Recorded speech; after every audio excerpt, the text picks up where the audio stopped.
How you doing? This is Mari Cruz, bringing the gap between the rich and the poor, coming from the great state of Texas. And here is my friend. My friend from where? Where are you from?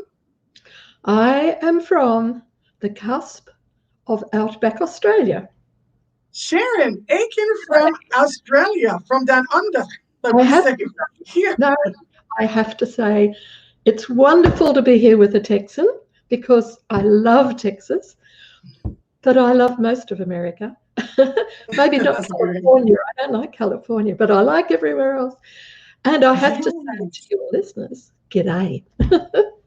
Thank you so much for coming, Sharon. Can you tell us a little bit about your background, where you came from, a little bit of your experience as a leader, because you're a coach, and how that all came about? Well, I came from a pretty average background many, many years ago. I will not say how many. Yes, I will. I will say how many, because I'm soon to turn 76. So you can imagine that was a very long time ago. And if there's anyone listening or watching at the moment who comes from my generation, this is what we can do, guys and gals. We can, at 76, we can still be running a business. Oh, yes. Still be having a great life. And my early days were sort of a very average family. And in those days, we were, I hope I won't embarrass you all, but I am an Australian, so it's all right. But in the early days, we would get so excited when we got a new phone book. Do you know why? Do you know why? It was because there was no such thing as toilet paper. There was no toilet paper. Oh my God. And we would cut up, and it was the children's job to cut up the newspaper and then thread it with a piece of string, and you'd hang it in the toilet. But when we got the telephone book, it was so exciting because it was so soft. Wow. Soft, the toilet paper was a much. Oh my God! Wow. So anyway, so that was the background I came from, and it was unfortunately a period where they didn't educate girls.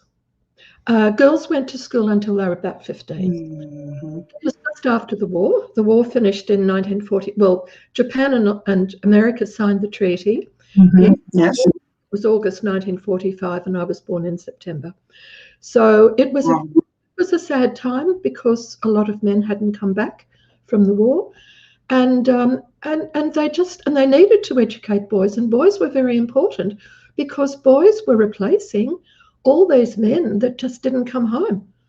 Wow. So there was a reason for the boys for it to be important. But my father had a business, and it was called a box factory. Now, see, that's something that doesn't exist anymore. That in those days there were no containers, everything was shipped in timber boxes overseas. Mm-hmm. And that was very busy during the war because the war supplies were all sent in. Mm-hmm. And I loved my father's business, and I decided I was going to have my own business. So I kept on telling my parents, I'm going to have my own business. And that started when I was 4. Wow. So I went back a long way. So guess what? Here I am, 76, and I'm still in business. Bloody hell, do you think I should? So was that normal? Was it common for girls in your time wanted to be a business? Because even today, business world is mostly guys, even today. Yeah. Even though we're in 2021 and we have the feminist movement and all this other stuff. So you were not. Wow. Girls were very smart. Girls were very smart. They had to look pretty. Not so much glamour, but looking pretty was an attraction to men. That was not as much nowadays. We have to look nice, but, we don't have to go to all the trouble went to. Don't forget there was a time of balls. We all had ball gowns when we were in our late teens. Oh, my gosh. Wow. And our debut in front of the governor, and it was sort of like, so we were meant to be very feminine. And I think I was quite feminine. I certainly loved to wear lovely clothes, and I certainly loved balls and having, and see, we had furs in those days. I had a white fox, which I've still got, a white fox fur. I mean, it's a to be killing animals for adornment. It was terrible. Mm. In those days, it was just a different era. Now, certainly, girls had good jobs. That was expected, and that was Mhm. desirable for men too. See how we did everything desirable for men. Mhm. I didn't care. I thought, well, and I think my mother was fairly liberated, and my mother and father were very much a partnership. So Wow. girls generally, it was all done because if they didn't attract a man and get married, they became an old maid, and Oh that my was God, I hate that saying, the old maid. so. Yes, so girls mostly went to secretarial college if they could, Hmm. family could afford it. They worked in shops. Working in a pharmacy was considered the best shop to work in, and working in a cake shop was considered to be the worst. If you were smart, you worked in a pharmacy. If you were dumb, you worked in a cake shop. There's no reason for that. It was just the way Wow. I saw it. But I made I mean, I loved clothes, and I had an auntie who was a great dressmaker. That was another wonderful thing for women, dressmaking. That I had an auntie who was a wonderful dressmaker, and she made me the most beautiful clothes. I could go to any magazine and I could take it to her and say, Auntie Mab, can you Wow. make this thing out of Vogue? So How much? Sharon, you done a lot of big things. I want you to talk about those things. I mean, you are a very important person that you're part of the history of Australia because you told me a little bit about it. Like you being the first licensed property developer Well, actually, and no. dealing with million accounts with millions. Can you talk a little bit about that? Well, The leadership skills that you got there. I decided I was going to have my own business, had no idea what it was going to be, and I didn't really care. I just wanted my own business. Mhm. I didn't want a dress shop. I didn't want that. I didn't want to be going to people, oh, you look lovely. How nice. You see how I was a bit boyish anyway. I think I was a frustrated tomboy. My brother was the star of the family. He was very Mm. educated. Mum and dad thought I'd get a job as a secretary. And I thought, well, that's a start to a business, right? At least you Right.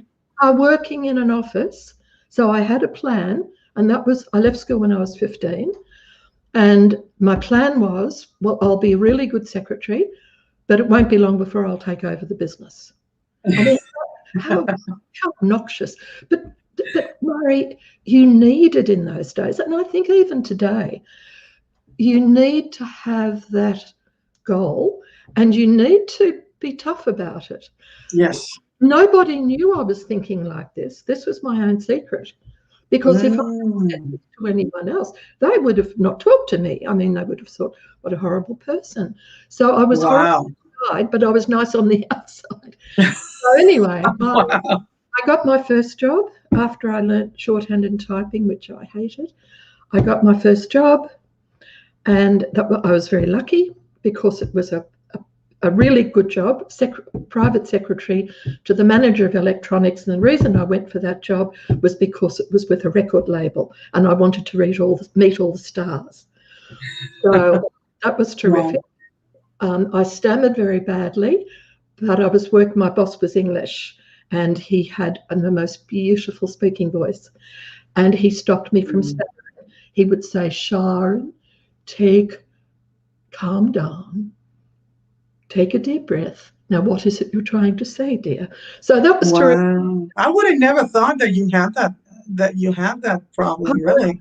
It's I studied amazing. so badly. I was very nervous. I had even a nervous breakdown when I was a small child. I think it's Mm. something to do, Murray, with ambition and Mm. and also I sort of know now I'm ADHD. I didn't know that then because Hmm. ADHD wasn't really recognised. So, but I have two nephews. My brother has three sons, and two of them are ADHD. So anyway, I was Wow. about ready to take over this multi-million-dollar company, international, as a secretary, when they Wow. suggested maybe it was a good idea if I got another job. so, Wow.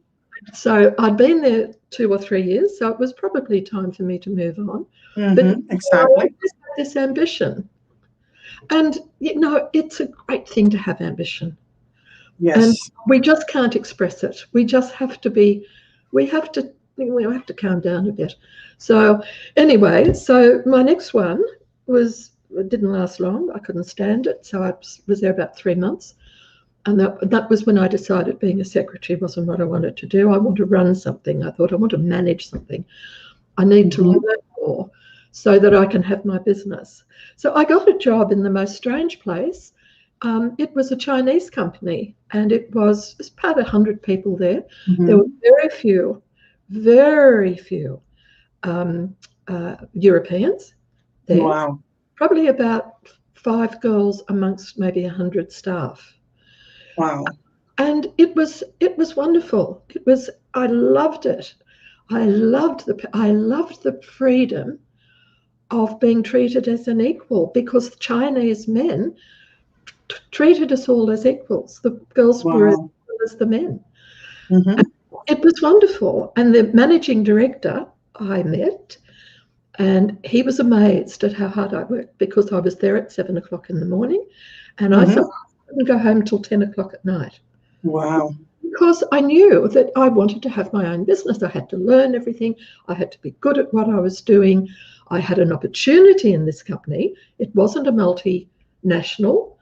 It wasn't huge. 100 people, employees. It's not big enough, but not huge. And I thought, no, I can rise through the ranks here.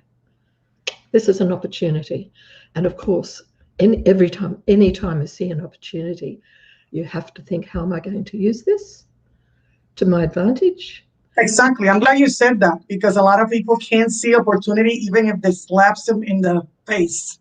Yeah, but they miss something big. But you were looking, because you knew that you wanted something more than what you were doing, and that's why you had your eyes wide open, and so you were able to go through this and that to take you to your next big thing, which was becoming a Well, property. I wanted to be a manager.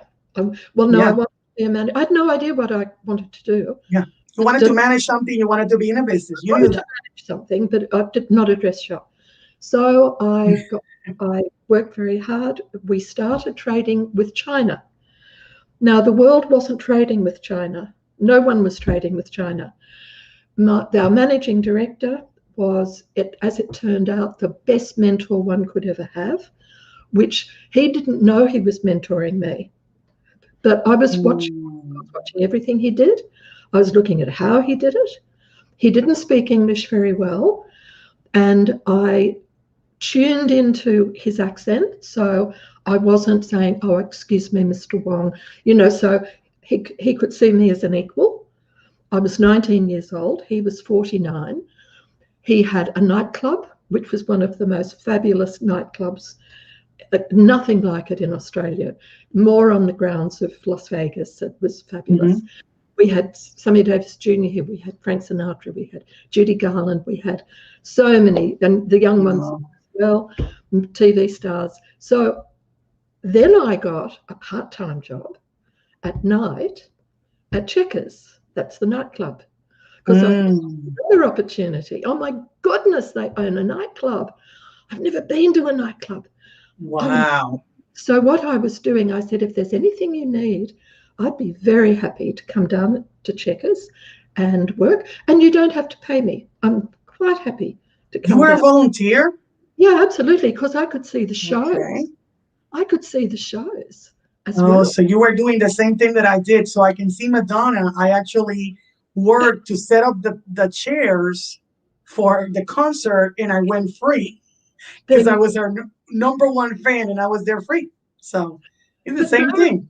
But Mary, aren't these things wonderful for us? Because even seeing a person like Madonna, who, regardless of whether you like the way she sings or whatever, someone like Madonna is talented. Yes. So the opportunity to see how they tick and, if you can organize it to meet the person, that's even better. Yeah. So anyway, that was really good.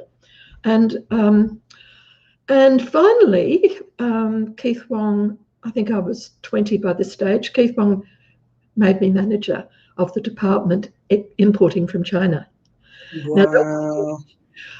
Now, I was working for a man in that department, and the man was the most horrible man. He was terrible, and he was stupid, and they'd made a terrible mistake. Keith Wong, thank goodness, made this mistake, because without this, I wouldn't have had the opportunity. He made the mistake of promoting a good salesman into the position of being a manager. A good salesman is a talent, an enormous talent. Exactly. But it has nothing to do with managing. And the last thing, if someone's a good salesman and they love it, it's crazy to ever, because they hate managing, most good sales. They love the gift of the gab and the communication with people, where management can be boring for a lot of people. So in that role as, mind you, I was hounding Keith Wong at this stage because the manager was not doing a good job. It was hard for me. The department was falling down. There were 5 other people there at the time. I was doing all the work for everyone, the management work, and I said I should be promoted. And he said, no, can't do that. So I thought, I'm not going to leave this because I'm going to make it here. This is my opportunity again. So he finally said to me, you've got the job. He sacked the other fellow, unfortunately. He should have put him back to sales, but he sacked him, and then I had the job. Now, that meant I got an opportunity to go to China. Period of time, it was during the Cultural Revolution, which was rather scary. But it was interesting. In Hong Kong, I went to Japan, and I went to the United States, because the United States, we got this idea. We didn't recognize China in Australia, but because of Keith Wong, the Chinese recognized him, and the Australian government was a very lenient, we're a very easygoing sort of mob of people. And when we went over to China, it was to talk to China about allowing us to act as an intermediary for China and the USA to trade with each other. And everything would come from a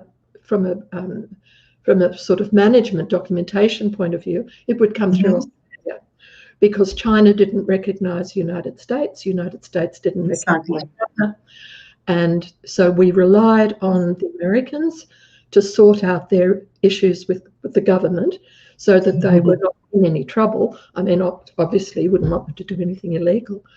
So then I went to Texas, because what I did when I finished in New York, I went to Texas and I went to Denver.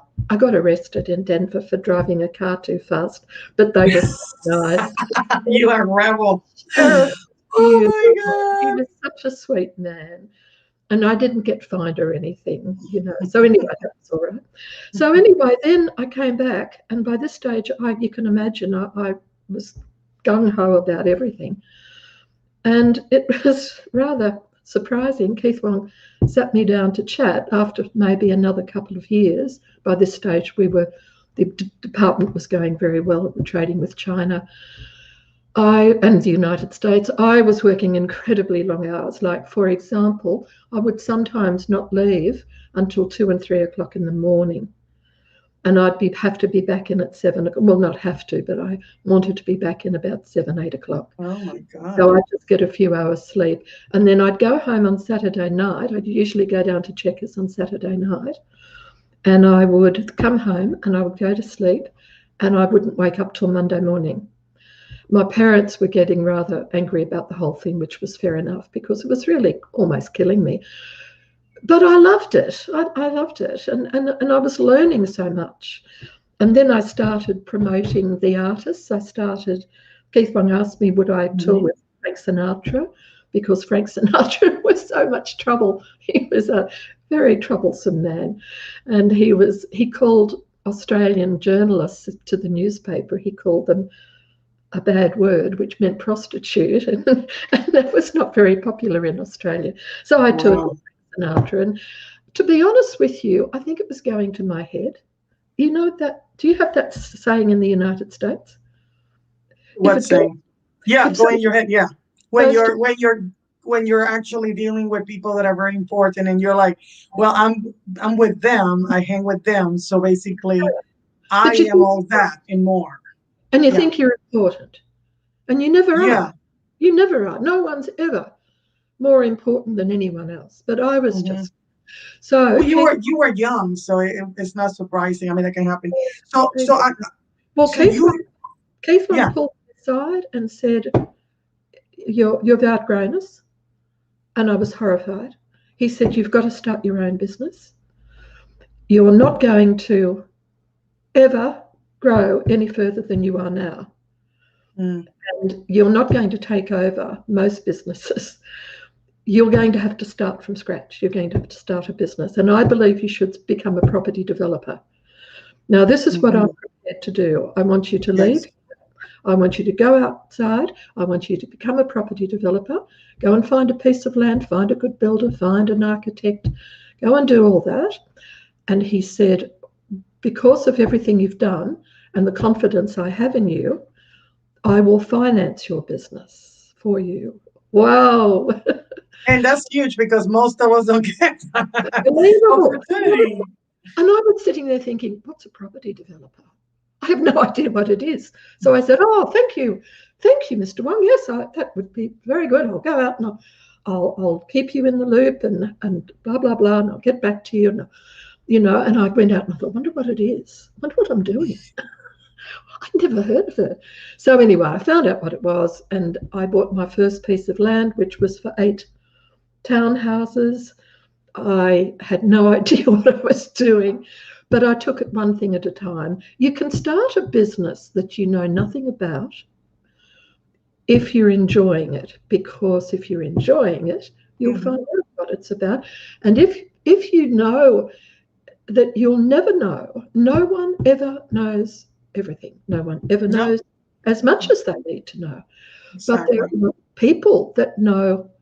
There are some people, like, for example, I had a good architect, so I followed his advice. I made sure I chose an architect that I related to, who related to me.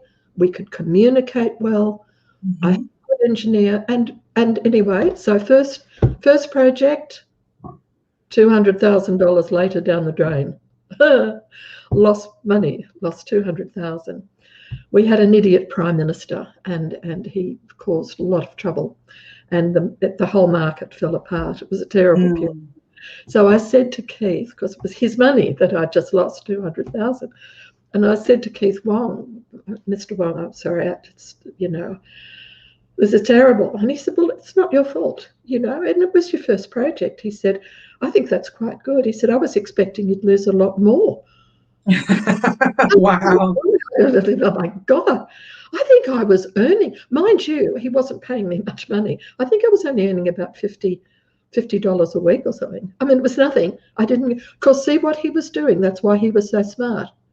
He was making sure I was keen, because I wasn't earning much money. I wasn't doing this for the money. I was doing it for the building up the practice. So to do the next development, it broke even. He told me, and then that was good. So that broke even. And then the next development, he said, "Now you know enough now. Do a bigger development. The bigger the development, the more you'll lose, the more you'll make.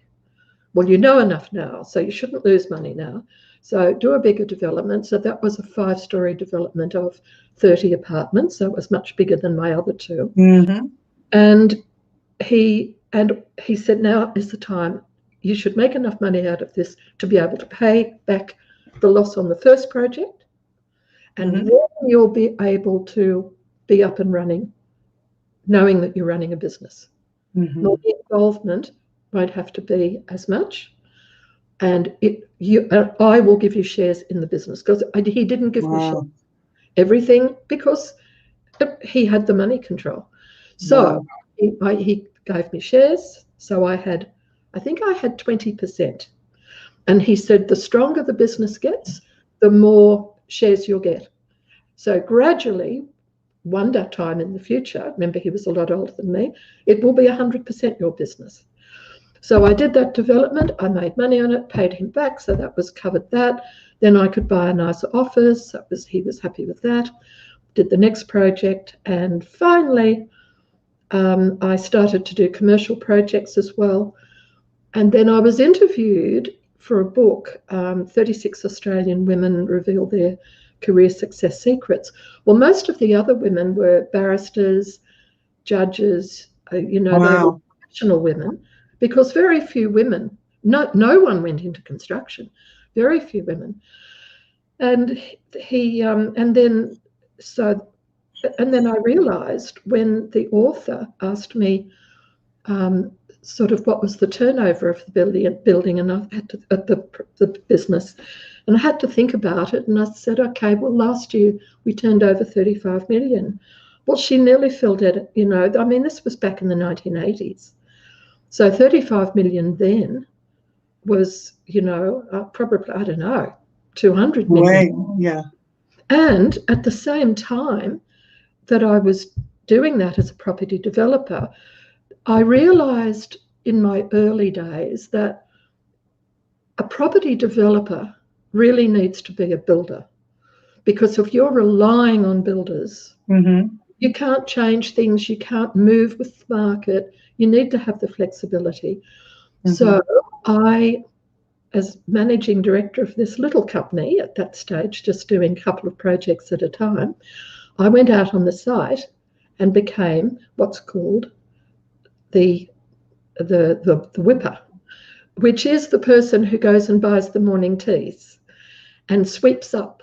Because I thought, how am I going to learn if I don't go onto the construction sites? And I'm not going to learn about it. Men would think it was, but the men loved it, that I came out as the boss and worked with them and was interested in what they were doing and understanding. But while I was there, I wasn't standing around watching them. So when you were doing all this stuff, Sharon, how many people you had contact? Because you do personal development and you were in charge of a lot of people. You had a lot of contact with a lot of people. Oh, yes. What do you got from all these things that you did to help the people that you have now in your list, the people that know who you are? Be who you are. Yeah. Be sincere. Care about other people, but not stupidly. Some people you can care about too much. I made that mistake many times. And in fact, to me, you can damage people by caring too much, because we all need, see, Keith Wong with me kept on, but I would do things like increase people's wages or salary much higher than they deserved. Was giving them a goal. I made so many mistakes, but every mistake I learned from. And also, when you know who you are, and that's hard to do sometimes, you and I know who we are, because that's why we can bounce off each other. Yeah. That you and I bounce. Yes. But some people they're trying to be someone else, and that's and I love lovely clothes. So I had really great clothes to wear on site. Some nice jeans, nice top. I respected the men. I would go to the pub with them if it was someone's birthday or something like that. I would buy the first 2 rounds of drinks. Remember the pub? Do you have pubs in America? A lot of them, of course. Okay. Well, so lots of butts. Everybody here loves alcohol. And construction workers like pubs. You go, mate. So anyway, but I would go in, I'd have Alexa, stop. Sorry. I'd have a drink with the boys, and we'd chat, and everything would be nice. The men would never swear in front of me. And in fact, if anyone ever did, I would have glared at them. I wouldn't have laughed, because I had to also be respected as a woman. But I'd stay for 2 drinks and then I'd leave, because you don't hang around blokes when they're going to have a good time, because they have to watch their language. And yes. And if you're there all the time, it's not so comfortable for them. Anyway, the blokes love that. And once a year at least, I would have something that was never done in the construction industry, and the blokes just loved it. I would have a dinner, and all their wives would be invited. It would be a very quite formal dinner, blokes in suits, women in lovely, lovely dress. Wow. the women loved it because the women met the other men and met the other wives. Because don't forget, construction workers are all working on different jobs. Mm-hmm. So the bricklayers will be on my job one day, they'll be on your job the next day. The teams move from job to job. So therefore, no one ever meets anyone. And in those days, would you believe this, we didn't have mobile phones. Mobile phones were not invented. So what we used to do... What year was that? What year was that you're talking about? I left construction when I was old enough, when I felt old enough to be either an older mother, a mother of all these men. When I was old enough to be their mother, the dynamics weren't working. So the culture, so you're saying the culture changed? Yes. Because when you were younger, maybe you could... I was their age. And they accepted me as their age, or even younger than them. That was okay too.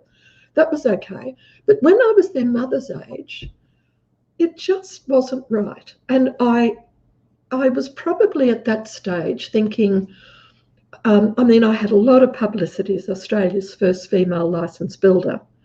So I actually became a builder in my own right. And I was the licensee to my company. As Australia's first female licensed builder, I had all these newspapers chasing me around. It was the start of the women's movement, I suppose, in Australia. And women were very, very much doing very well professionally in law, in medicine, and the professions. But women weren't, for whatever reason, ever doing trades. No women were bricklayers or concrete. Yeah, and it's a miracle you didn't get into real estate, because it would have been like a perfect business for you to get in, since you were doing developing and then you were being in construction sites. Well, you never thought about getting into real estate as a business? I started my own real estate agency, but only to sell my own projects. And the reason I did it, because I couldn't stand real estate agents. Couldn't stand them. I would never become a real estate agent. It is a talent. See, again, we've got to know ourselves. I don't like selling. I would actually say to people, now sometimes I was one of the best salespeople. I worked sometimes with my staff when we were selling a project, and I'd go on Saturday afternoon, we'd be open for inspection. And this is in apartments. Commercial, I'd use commercial agents, but in apartments we'd sell our own. But someone had come in and they might have a young child, and they'd say, "Oh, I've seen this apartment. This is very nice. I'm going to bring my husband back." And I'd say, "No, I wouldn't buy that if I were you. No, I don't think that's suitable for your child. I don't think doesn't get a lot of sun.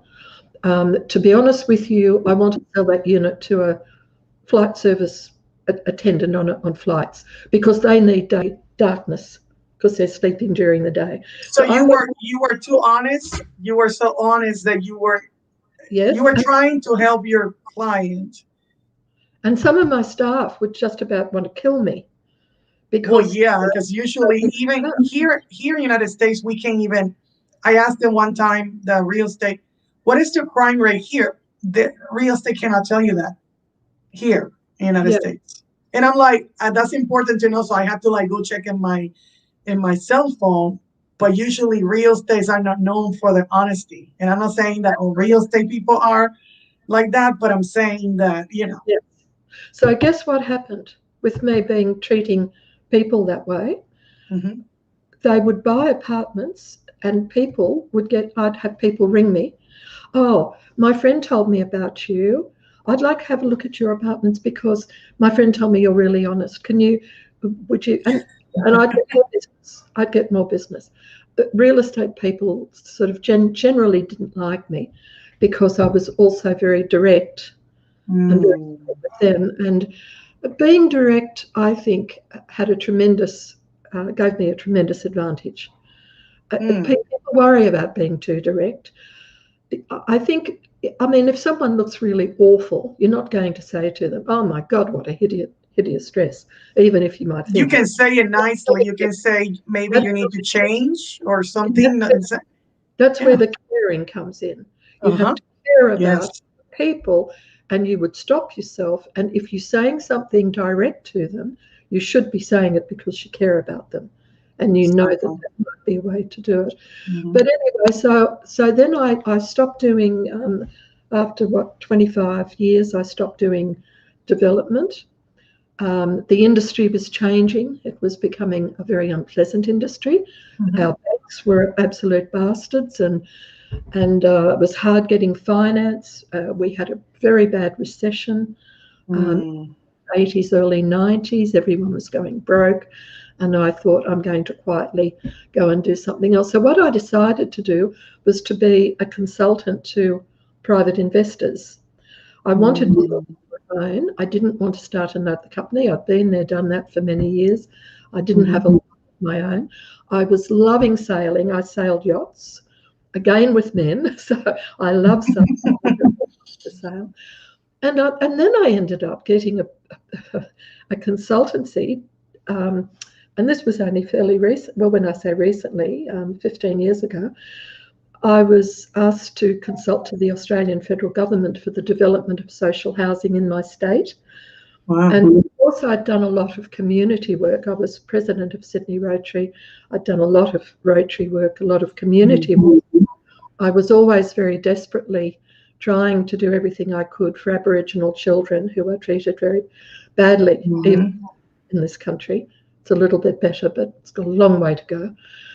And so by being involved in that, of course, I saw the poor environment of housing that Aboriginal people and disadvantaged people. Some people could be, white Australian. It was people were living in bad accommodation through no fault of their own, because of their circumstances. So to be given the opportunity to be in charge of a $2 billion budget to do this in my state, oh my goodness, it was a dream. Wow. Yeah, I imagine it was, because we had the same issue here with Native Americans in the residences. Just horrible how they live. Horrible. Right. I've been to one of the places and my friend is Native American, and she said, you don't know how horrible it is. So we have the same issue here with like you said, the Aborigines, the people that are native from here, just like over there. Well, I think we have something new starting in Australia that's going to be very exciting. And I think that's the answer. It's very simple.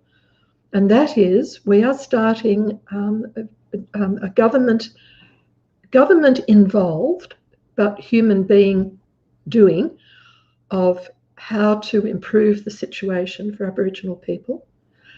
And the decisions are going to be made by Aboriginal people. Good. You have a wonderful woman who is, most of our Aboriginal people are mixed blood. And this wonderful young woman, her mum is so black you wouldn't believe it. She's beautiful black, that real black. She's gorgeous.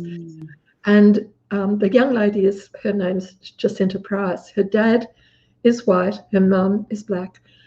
Jacinta is just wonderful. And she has been the mayor of Alice Springs, which is where Es Rock is. She's all support for her Aboriginal communities. She's very talented, and she'll certainly be one of the leading lights on this. So what has to happen, decisions for people have to be made by the people themselves. We don't want people making decisions for us as one human being, do we? If someone says to us, you have to do this, we don't like it. And it takes away our independence, our pride in ourselves. And that's what we've done to our Aboriginal people. And one of my young men who, through Rotary, I got an invitation from the Disney Group to bring along, I think they gave me 60 tickets for kids, disadvantaged kids, to go and see The Lion King. Well, The Lion King was, they're all black. And it was amazing. There's children, little girls saying, when they walked down the aisle, if the show started, and all these beautiful costumes, and this little girl, her eyes just opened, and she went, "Oh, Sharon, she's beautiful, and she's black." They never saw a black person as being beautiful. And all of a sudden, these children, these 60 children, their eyes opened up. And one boy said to me, "I want to do my high school certificate." And so I said, "You can. We'll sponsor you with Rotary Blue." He was, as a small child, he was going out and getting what he could, even stealing, to get money to get food for his 2 sisters. He had never met his father. His mother was drunk all the time. He used to come home from school and clean up the vomit from the floor when he was a 10-year-old child. He is now working for Fitness First in Hong Kong, and he is the head of all the gyms in Hong Kong. Wow. First. He's wonderful. I mean, this is just a little bit of encouragement and helping the people their own decision, to never say, "You must do this, you should do that." You want to leave school? That's okay. Let's see what else you'd like to do. It could be a building trade. Not necessarily does everyone want to stay at school if they don't want to. They might be an amazing builder. So yeah. So you had different people, different groups connecting with different people and mentors or Rotary clubs or places that saw opportunities and saw beyond where people are in that moment, to actually help them get out into a plan and a vision, so they can see themselves in the story of everybody else, because usually they feel like, "I am not going to attain this and that." Yes. And that's what you've been doing all this time. Is that one of the things that led you to do the personal development thing? All this experiences that you had? No, that was Tony Robbins. That was Tony Robbins. Oh. Well, how about this? This is what one can achieve. I mean, this is my major achievement. This was hilarious. I saw something in the paper about firewalking, and I thought, I want to do that. And it was, of course, the Tony Robbins seminar. So I went to this seminar. It was Tony's first visit to Australia. He had only just married his first wife. He was a very young man. I think he was probably late 20s. He was very young. 800 people went, which was a very small group. He'd never been to Australia. He didn't understand Australians. And we're not as enthusiastic as Americans. We don't jump up and down and clap. And when we go to see someone, we're different now. We've seen too many of your movies, so we're different now. We're more like you now. The world's become smaller too, hasn't it? But in Australia, you'd go to see Tony Robbins, and you'd sit there, and then you'd clap. And Tony was thinking, they don't like me. Anyway, I got to meet him very briefly, and I was thinking, I need, at the time I was living in a house, I was renting. I'd left a job that was between the business with Keith Wong. I'd left that job. I didn't have any income when I had to start this business.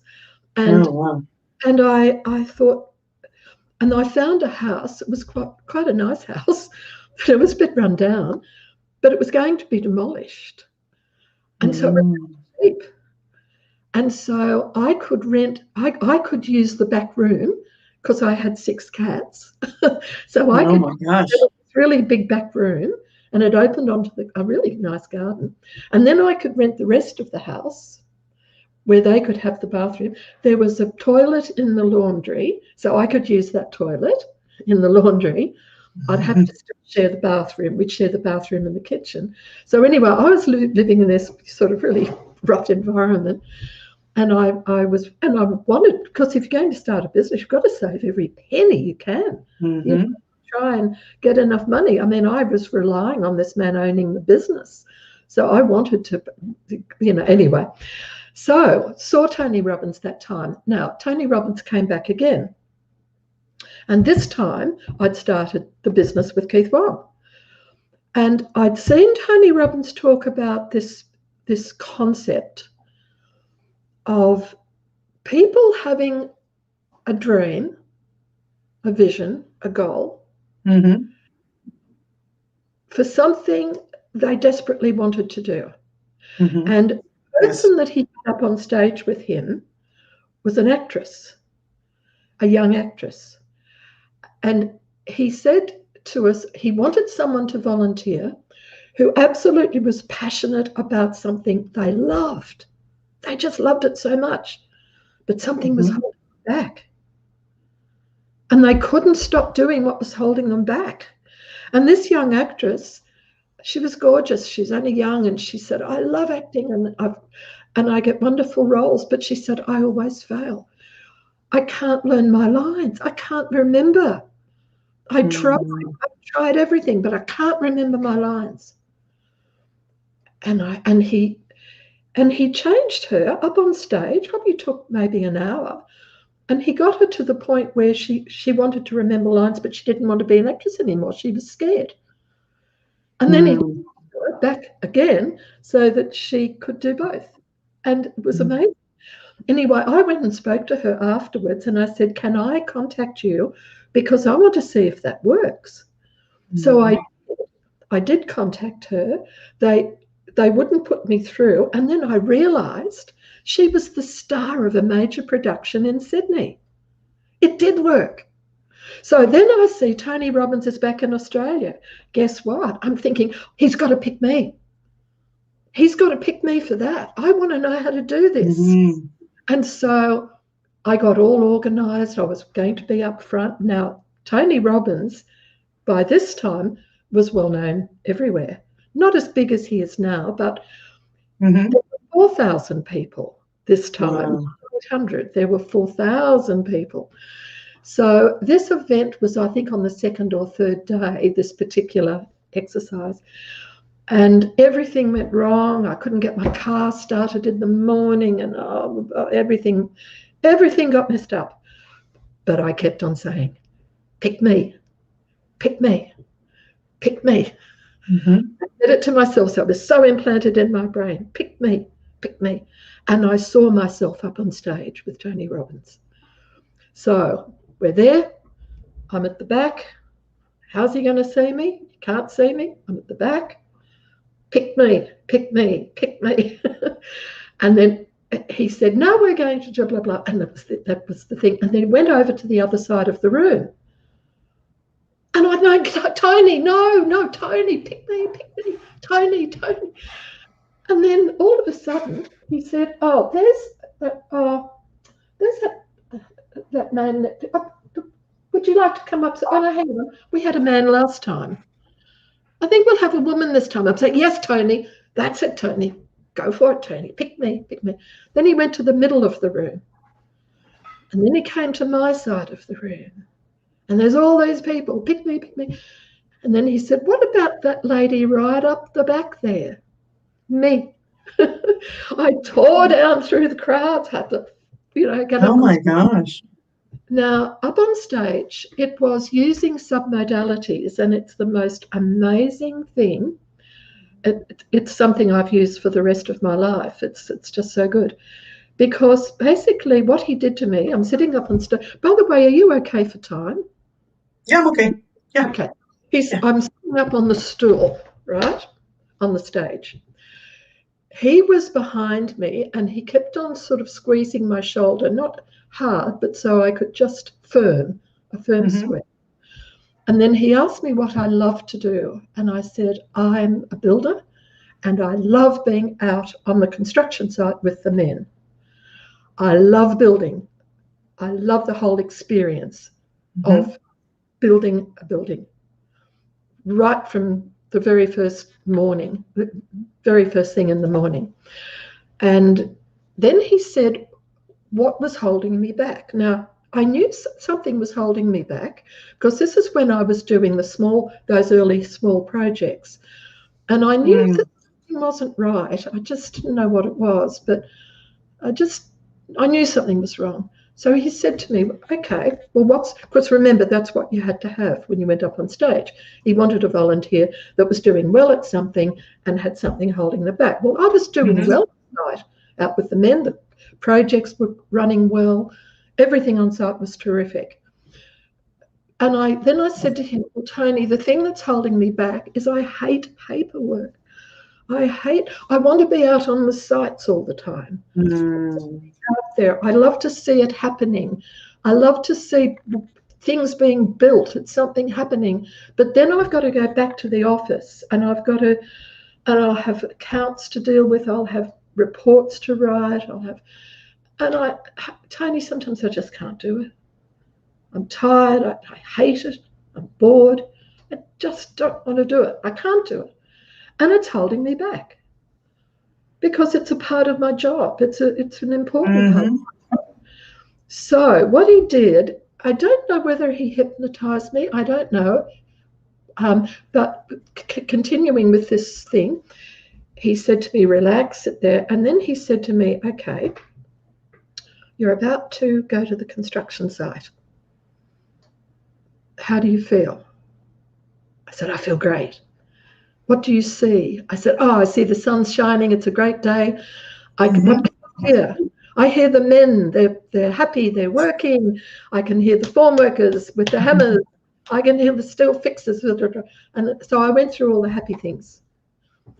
He said, right, no, you're going back to the office. You've got very important things you have to do. How do you feel? And he said to the audience, look what she's doing. And what I was doing when I was talking about the site, when he asked me to think about the office, I went, posture. First thing, you want to do something, adopt the posture, adopt the straight. That gives you more breath. Even when you're doing something you hate to do, you still stand up. You don't think. Anyway, so then he asked me what I heard. And I said, I don't hear anything. It's just so quiet in here. Everyone's gone home and I've got to get this work done. And he said, how do you feel? I said, I'm cold. I feel cold. I said, I don't know whether I can put a heater on something. But everyone's gone, so the air conditioning's off. He said, what do you see? I said, I just see paper. He said, what colour is it? I said, it's black and white. It's black print. It's white paper. I said, there's some manila files here. They're greyish sort of colour. Then what he did, he waited for a while, and because this was over an hour, he then switched it the other way. He took me to a construction site and he said, it's blowing, it's freezing cold. How do you feel now? There's no men there. There's no men there. What do you hear? And I said, I can remember it so clearly. I said, something's damaged somewhere. I said, I can hear something going bang, bang, something's loose. I said, I have to go and find it. He said, how are you feeling? I said, I'm frightened. I said, it's so cold and I hated being there. I really hated instructions. Then he took me back to the office and something he asked me, where were the papers that I had to work with? Well, I was so bad at paperwork. I had piles of paper on the floor and piles of things that I had to Oh my God. And so I'd look down. So he told me where was the paper now? Because he told me to put the paper up high and to have coloured folders. Instead of having manila and dirty grey folders, colourful folders. And he literally switched. Now, it's what's called, in Tony's and psychological personal development language, it's called using the submodalities, because these are our submodalities. I like things bright and shiny. So shiny. So if I don't want to do something, I need to make it bright and shiny. Mm-hmm. It's as simple as that. I mean, can you believe it? It could be so simple. So Yes. anytime I have to do something, and it happens to all of us regularly, we have to do something and we think, oh, I don't want to do that. So boring. So what I do now, straight away, posture. Straight away think, how can I make this fun? I love music. So I'll put on something I love the Aida opera. I'll put on Aida opera. Oh my gosh. Always tenors. I don't like sopranos very much. They're a bit too glary in my ears, but I love tenors. So therefore I'll put on a tenor. So therefore now, how powerful is that? This is Tony amazing. How powerful is that he can teach us how to love doing something we hate? Now that I was lucky enough to do that when I was poor. How much of that affected? In fact, this is something, Mary, I've only thought of now talking to you. Because I now realise my successes started really at that point. At that point, I'd started, but I'd plateaued. And then I took off. So how much came from that Tony Robbins seminar? Now, after that, I did Date with Destiny, which was great fun. That was 5 days living in. So getting to know Tony, not a very big group of people, international people, which was so exciting because we had Muslim people from Malaysia. So it's lovely meeting some of the gorgeous people. We had people from the Philippines, from Indonesia, from Australia. It was mostly the Asian region. So it was really. So there you go. So that was the start of your personal development career at that time when you met Tony Robbins. That was the event that changed everything. Yes, it was, and it's something that I've done a lot since on personal development. We're crazy if we don't read every book we can lay our hands on that can take us through, because our brains are so powerful, but unfortunately we live in an environment that is not suitable for our brains, and it's getting worse. We have an environment now because we're overwhelmed with information, and we live in a snippet society, so everything is short attention span. So one thing there, and that doesn't help with everything else. That's true. But let me give you an example of what's happening in Australia this morning. The virus has hit here now hard. It hasn't hit us before. We've had very little virus here, or we've managed it well. The Prime Minister is very good, and it's been managed, so that's fine. But now it's gone crazy. It's come back. We've got the Delta virus, and it's now flowing. I mean, we've only had a few hundred people die, but it's now really scary. So New South Wales, there's 5 million people in Sydney. Sydney's closed down completely. Wow. Last night, Melbourne, the virus has now arrived in Melbourne, which is another 5 million people city. So they're our 2 major cities. Melbourne's now hit. Melbourne's closed down. Now, for Melbourne, I mean, we should be, if we were acting like our humanity is natural for us, we'd be trying to help each other. But we've got the Prime Minister, the Premier of Melbourne, of Victoria, which is the state where Melbourne's the capital of the state. He's insulting the Premier of New South Wales, who's a lovely woman. And he's saying, she doesn't know what she's doing, and they're fighting. And oh my goodness, I thought to myself, how do the children grow up when they're listening to rudeness and abuse. And it is abuse. It's saying someone, I mean, Gladys is doing the best job she can. This is a virus. It's gone around the world. But he's saying she should have closed up early. She didn't close up early. He's not going to have people die in his state because New South Wales is doing this. And he's fighting. The states are now fighting. And well, the same thing here happened in the United States. Everybody started going into survival mode. There was no food anywhere. People started stockpiling in toilet paper, food. There was nothing.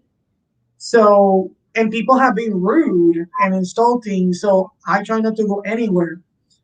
People go into survival mode and they don't think. They just act to survive, and that's what's happening over there. It's a common human thing, sadly. But what are we doing to our children? Their minds are seeking knowledge. Seeking experience. How will I live? Which this is what they do as they're growing up, and they're seeing their leaders fighting and squabbling, and there's no. It's just terrible, and I don't know where we're going to end up. The only thing that I'd like to see. We've tried this in Australia, but I don't know what happened to stop it. I've lost track of it. Personal development should be taught to a child as soon as they're capable of walking. Now, my next door neighbour has done this, and I tell you what, she's got terrific kids, and they're real Aussie battlers. They're a battling family. They don't have very much, but I tell you what, for example, personal development, what Tash does, that's the mum, if her little boy, if Caleb falls down, Caleb was about 5 when I saw this, I think, or 4 or 5. He fell down. He wasn't hurt much, but he'd shaved his knee a bit, a little bit of blood, not much. And he went down and oh, Mummy, I'm hurt.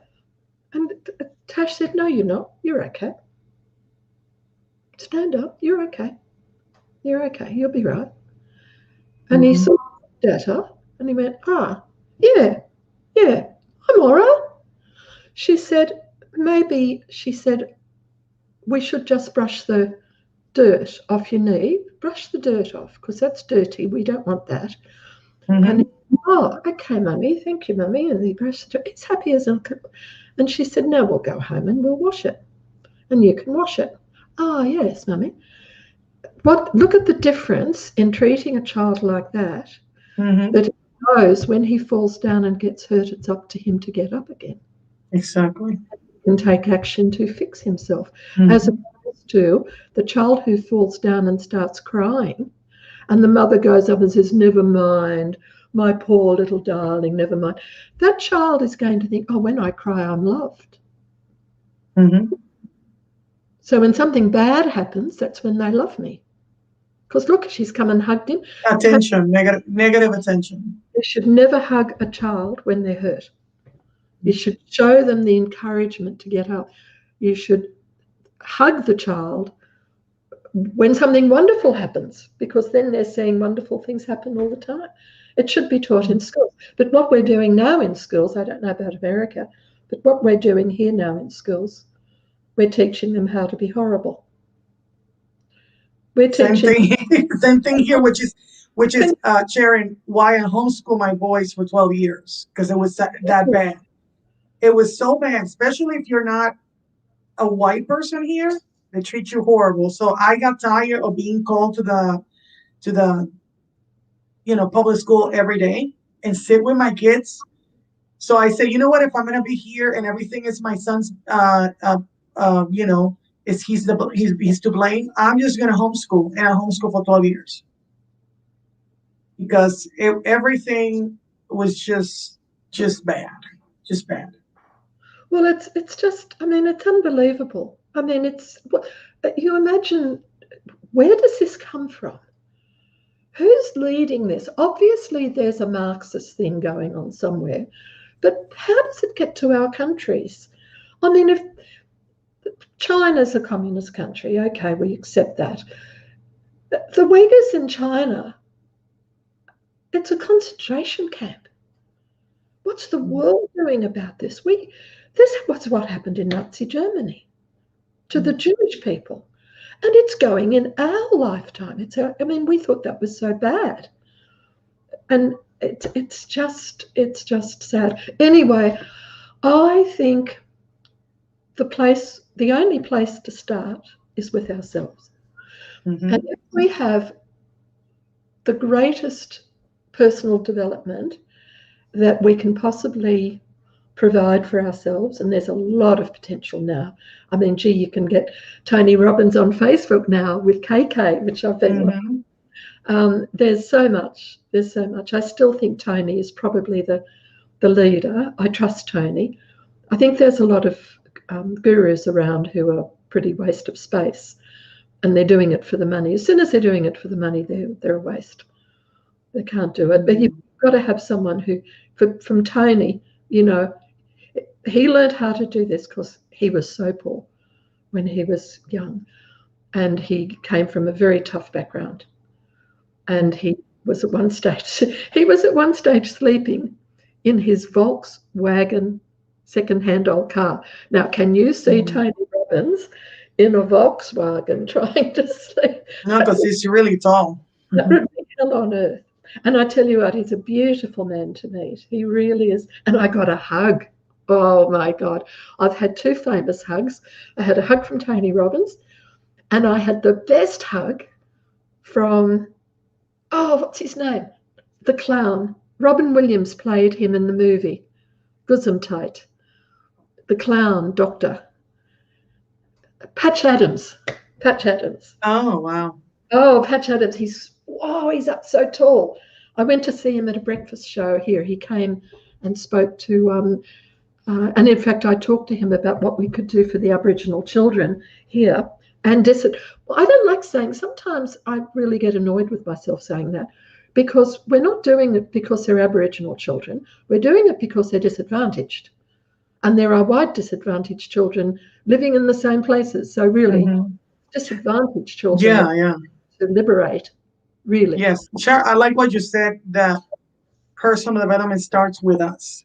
It does. Because we can't teach our kids what we don't have. Yes. And so it's up to the parents to evolve, to transform ourselves, which is why I decided to do that, which was not easy, because that mean I couldn't work. Yes. For 12 years, I couldn't work. So I homeschooled for 12 years.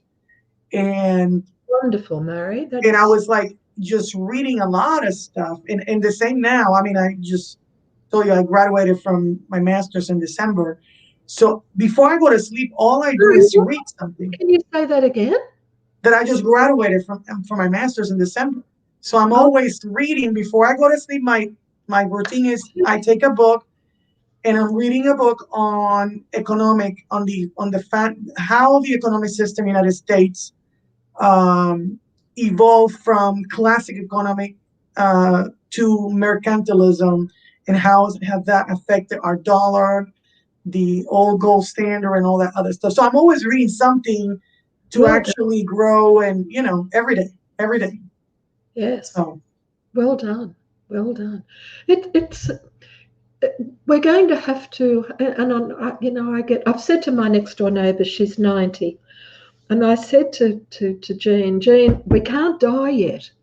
We've got to make sure we don't die. There's too many things that we've got to do. And I'm fearful. I think now at 76, I haven't got that long, and I haven't got that much time to really achieve very much. So you can only really do things bit by bit. But you still have a lot of time. You remember that now the technology that we have medically compared to before 50 years ago, people had a short lifespan. I mean, my husband's grandma she was 98 when she died. 90 years old. And it's because she fell and broke her ankle and ended up being bedridden, and she died at 98. But if she would have lasted longer. And this is with diabetes and other health issues that she lasted to 98. So I think you still have a lot of time, and it's how we use our time today in this moment in every day. Well, That that's right. that to live like this is my last day, and how I'm actually helping other people find their purpose. That's my thing, and that's your thing, and that's what keeps me going for me personally. That as I better myself, I can actually help other people to also realize that they're meant to do something more than what they're doing right now. Because a lot of people, I will say, the majority of people are not realizing their purpose. They're just living, but they're not really living. Does that make sense? Yes, it They're does. meant to do something bigger than what they're doing. And I wasn't living until I started doing what I needed to do.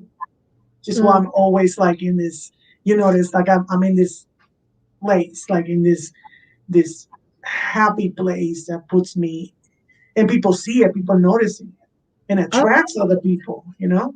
in everything we've done, you shine. I mean, the fact that I'd go on this, Zoom thing, and there'd be a lot of people, but there was one that just shone, and I used to think to myself, "Oh my God, she is wonderful. I really like her." And I'd think, "Oh no, hang on, you've got to like the others too." But I love you, Jen. I, something happened to me when I was about 11 or something. I had an uncle who was a communist, a lovely man, really lovely man. And in those days, communism really had an ethic behind it. It wasn't nothing. Mm-hmm. Exactly. Anyway, it was Uncle Harry. Now, Uncle Harry invited me to go to a Eureka Movement meeting. Now, I didn't know anything much about. I knew a little about communism, and my parents were very conservative, and they used to talk about politics at home, so that was good. So anyway, I went home, and like a good girl, I said to Dad, "Hey, Dad, Uncle Harry said next time I go and stay with him and Auntie Mab, I can go to a Eureka Movement." Well, my father just what he did, he didn't say you can't go. He said, "Oh, that's nice, dear." He said, "Well, I hope you have a really nice time." But he said, "I tell you what," he said, "I don't know much about the Eureka Movement. When you come home, I'd like to hear all about it." He did.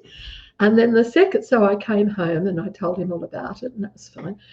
And then he said to me, "Now, I'm glad you enjoyed it," because he said, "I've got one for you to go to too. You can go to the Young Liberals."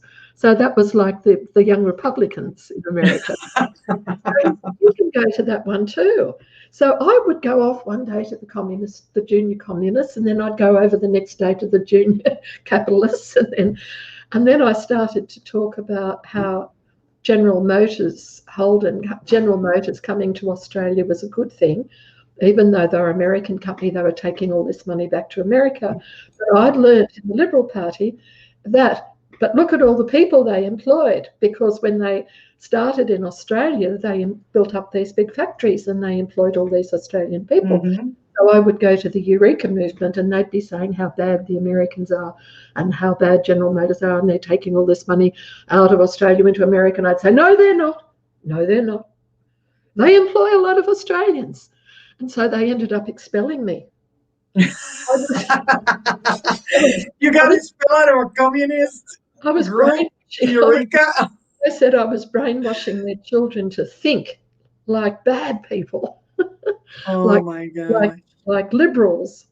So there you go. So see, but that's personal development starting again, isn't it? Is it because you see you were exposed to both things.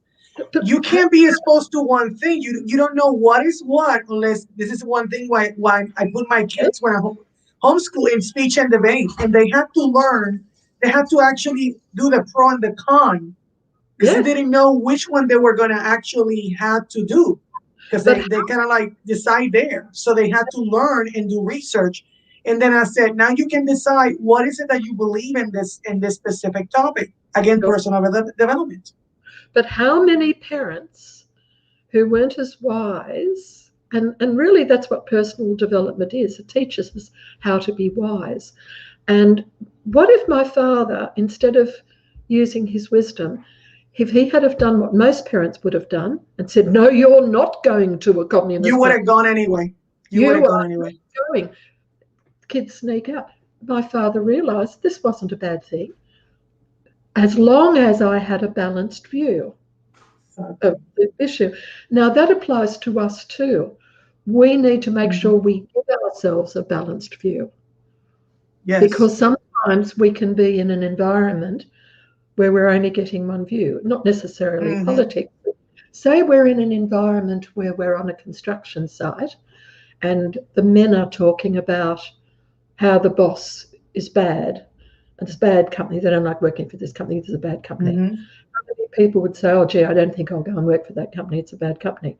Wrong. What we should do is go and say, oh, well, if they're talking like that, I better go and find out whether they are really a bad company or not, because it might be just one person in that mob. Like the poor little boy next door, he's 16 years old. He actually got a message on his phone from 2 girls in his class at school: kill yourself. Why don't you go and kill yourself? You're an idiot. Nobody likes you. You're a horrible boy. Kill yourself. Now, this is the same family with the mother with the little child, and there's 6 children in the family, and he's one of the middle children. Now, he's now almost destroyed that child, that boy, 16. And, this is it. I mean, it's what sort of, with those girls, I said to the mother, Tash, I feel sorry for those girls. And she said, why would you feel sorry for them? She said, look what they're doing to my son. And she said, I don't feel sorry. They're dreadful girls. And I said, yeah, but look how they're growing up. Look at their attitudes. In one personal development thing that I went through, we went through the ingredients: one's attitude, one's commitment, one's, I think we had about 10 different things to work on to make each one, make us the best we could be in a particular area. Now, those girls are growing up with an attitude of hatred. What a dreadful way to grow up. How would you like to employ one of those girls? Sheesh. And then they'll go to university. If they're smart enough, they'll go to university. And what do you have at university? I don't know about your universities, but ours are full of hatred. There's so much going on. It's just horrendous. There's hatred everywhere. You look, there's hatred. I mean, can you imagine living a life like that? It's so sad. So sad. It is. We'll start a movement. We'll call it the Maori Shaz movement. I don't know whether you're the Mary Shaz. That's so funny. Everyone's Shaz or Baz or Kaz, or it's just a way of having nicknames, And the Maori Kaz movement.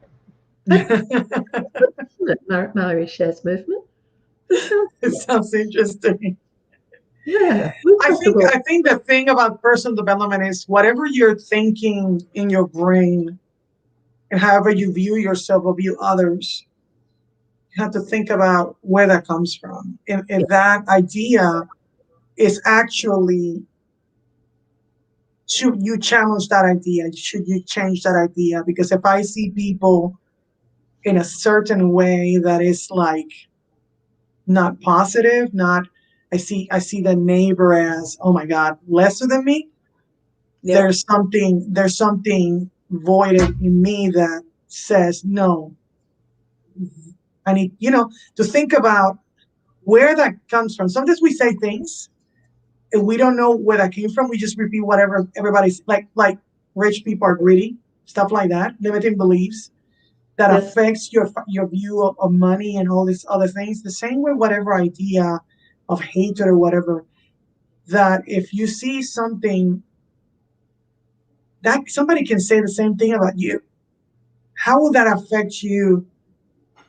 Hear somebody from somebody else the same thing, or how horrible this person is, or how bad this person is, or or you should go and do this to yourself and all this kind of horrible stuff. So be cognizant of how that makes you feel, how that makes you look, and how you look at other people. I think that's the last thing that what summarize it, if you agree with me there. Because we're almost about to 1 hour and 20 minutes. You know what I mean? My goodness. Well, mind you, you can't put you and I together because I know we can be here. We should do one. We should do one day like a marathon that we're here like 5 hours or more, just talking about stuff. There's people that do that. There's people that do that. But yeah, no, I like personal development because of that. Because that's why I'm still in the place that we met each other. Because I've grown so much in the last 7 months, and that's why you see me, like, I'm like, oh my God, like I had this light bulb moment and this other thing and this other thing. And it's like connecting dots that I needed to connect, that maybe opportunities that I didn't think I would get because of the network and the people that have come in contact with me, including yourself. Yeah. Oh, no, well, I've gained so much from you. In fact, I don't know that I don't know. I think you livened up Affiliate Triad for me too. Listen, there's something that I must send you, and I'm happy to offer it also to your people, or you can pass it. I wrote about a couple of years after the Tony Robbins experience, I wrote a book about it. And one-on-one with Tony Robbins, and I started from when I was in the poorhouse and and then going there and what happened afterwards. And I'm just at the moment doing edition 2 because I'm adding to it in the sense that that sort of ends up, I'm not quite sure where that book ends up, but I'm adding to it, so seeing it in the light of today. Yeah. Right, but it goes through how to follow Tony Robbins submodality, so that people can do it to themselves. They can go through them. Yes, with the book. And we need this more than ever, especially with the pandemic, because a lot of people have been isolated. This is affecting people here, and yeah. So whenever the book, do you have the link for the book, or are you still working on that? I'm still working on it. I'm not going to be long, though. I'm going to work on it this weekend, totally. Okay. And I should be finished this weekend. So what I'll do, I'll send it to you, and then your people can contact you, and then you can pass it on. Yeah, I will put it in the box of this video in YouTube and Facebook whenever you have it, so people that go to see the video and look at our interaction here can actually then get the book in the link, whatever link you send them to. So. Well, you've just given me an idea too, because I think I might separate, do an extra little book that just gives what Tony's process is. So there'll be 2 sort of sections. Yes, kind of like the Cliff Notes, so where people just can go directly to the. Yes, I like that. So they'll have so that people that don't have time can actually be able to take advantage of your unique perspective. So, I like that. And if they want to, well, they can just apply it to them. Yes, love it. And I'll also do a search on YouTube and see if I can find a Tony Robbins video doing it again, because that'd be helpful too, to give them that link. Just ideas. I wish you could find the one that he did the process with you. Oh, wouldn't I love it? You can find that video. I mean, man, seriously, that would be like. It's too long ago, Mary. What year was it? Maybe I can do research and see if I find it. Was it the first time I saw him was in the 70s? No, but when he actually talked to you is what I mean. When he brought you to the stage that year. That one would have been the 80s. The 80s. So, you know, they wouldn't imagine how many films he's got of all these people that have Oh my passed God. those sessions. Don't forget, he was getting at that time when he had 4,000 people here, he was getting 20 and 30,000 in the United States. Oh yeah. And the He's had a fireworks. big following here for a while.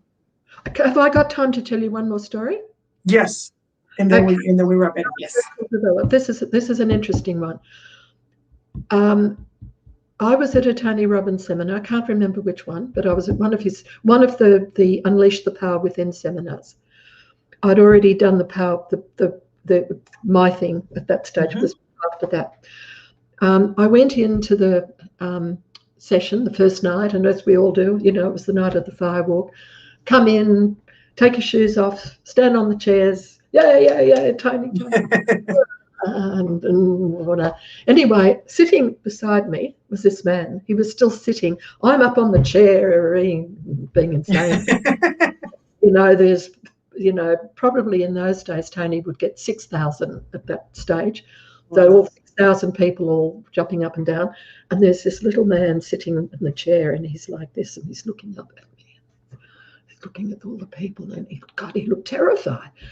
So anyway, I sat down and I said, hello, nice to meet you. And he said, oh, it's nice to meet you too.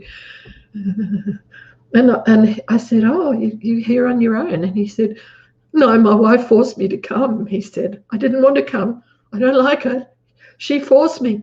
I said, where is she? He said, she's over there. She wouldn't sit with me. Oh my God. Anyway, it turned out he had been working in a bank his whole life, but he'd been at the back of the bank. He hadn't been a teller or hadn't been up front. And all his life he'd sat in the bank and he'd done the work that he was to do. His wife was a real estate agent. Very successful. He hated his bank job. He hated it, but he just did it. She was successful. She was upselling real estate and blah, blah, blah. They were from Tasmania. Tasmania is a little island. Yes. State of Australia, a little tiny island way down south. Anyway, she dragged him there because he'd retired from the bank. And she wanted him to come into the real estate business with her and help her. And he was terrified because there were all these people, and she wanted him to do the property management, deal with all the tenants. He was sort of like having a heart attack about this. Imagine dealing with tenants. And, you know, anyway, that night we were doing the firewalk. He told me his story. He said, so I'm here. I don't want to be here. I'm terrified. And I said, don't worry. Once you do the firewalk, you'll be fine. And he said to me, firewalk? She didn't tell me about, what do you mean firewalk? Oh my God. I told him, and he said, I'm not doing it. I'm not doing it. Anyway, we went through the night. Now the firework you do about 1 o'clock in the morning. So you come after work on a Friday night, the first night, and then the fireworks about, you go outside about 8 o'clock and watch them building and setting a light to the coals. So the coals have to burn for a long time to get hot enough to walk them. So anyway, he said he wasn't going to do it. And I said to him, you are. And he said, I'm not. And I said, you are going to do it. So I got him out. I ripped his shoes off when we had to take our shoes and socks off. I got down on my hands and knees. I said, your shoes are coming off now. And he said, don't take my shoes off. I said, your shoes are coming off. You can't walk with shoes on. Anyway, I got him out. I got him out there. I kept on talking to him about, you know, the mindset, to have the mindset, because you can't walk on the burning coals if you're frightened. Your mind has to be completely focused. Now, I've now done it about 6 times, and this was my third time. And you mind, and you have a mantra, you say, cool moss, cool moss, cool moss. Tony gives you about 2 hours mental training. So that's how powerful personal development is. He can spend 2 hours with a huge audience and help them with training their mind to do the impossible. And not be harmed. Those coals are very hot. You feel them, they're unbelievable. So anyway, I got him there. I stayed with him. Now, when you walk up to the firewalk, you stand in like a line, a queue. So there might be say 10 lines of poles. And you're all in line. They make you stand very close to each other. So it's 1 o'clock in the morning. Sometimes it's quite cold, except the heat from the things, the sparks are flying everywhere. And they make you stand really close. And then they move you forward one by one. And when you get to walk, when you're the first one in line and you're getting ready to walk, they hold your shoulders and they look into your eyes. And they say, I don't know what they say now, I don't remember, but they can tell whether you're ready to walk by the look in your eyes and the look in your face. And then if you're ready, they stand back, they go no. And then you start walking. Now you can't run, because if you run, you can trip. And then your face will be on the coals. So you do this cool moss, cool moss, cool moss. So you walk. Now, this man, this terrified little man, I got him there. They checked him out. I thought, thank goodness they're checking him. So worried about him. And I'd forced him into doing this, and he got there, and off he went. He finished at the end. He was running around like a maniac. He raced up to his wife. He put his arms around her. She said, what's wrong with you? He said, I've done it. I've walked. In the meantime, I was thinking about him and worried about him. I started to walk, and I started to burn. See, my mind gave up, my mind. So it shows you how focus is important. Mm-hmm. That man ended up, we kept in touch for probably about 2 years afterwards, he and his wife and I. He started in the property management thing. It was the best thing that ever happened to a business. He loved it. He met all the people. She said all the tenants absolutely adore him. He's so successful, and he'd spent his whole life being miserable. And he said, I'm just made for this job. I'm made for this. And how proud he was that he was helping his wife when she'd always looked down at him like a little mouse. He was just a little mouse. And all of a sudden he became a powerful man, strong, successful, running a property management in real estate. Isn't that an amazing story? Oh my God, this is a great way to finish a 1 hour and a half video.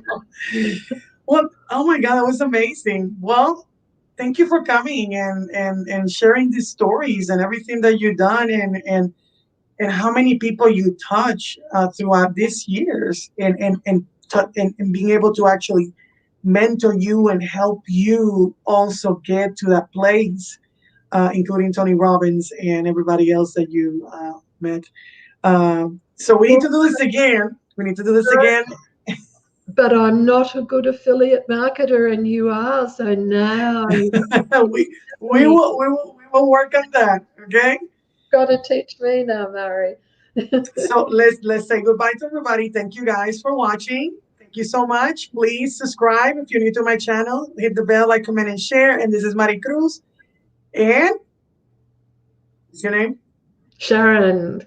Oh, Mari Shaz. Sharon Aiken. Mari Cruz. Bring the gap between the rich and the poor. Don't forget to get in touch with Mari and get the copy of the Tony. Yes. You will do it too. You will be. And then Sharon has a channel that she's going to revive. So I'm going to be in her channel soon, in 2 weeks, a couple of weeks. So we will record that there and put it here too, so everybody can be in the same. So take care and see you later. And I'm going to end here.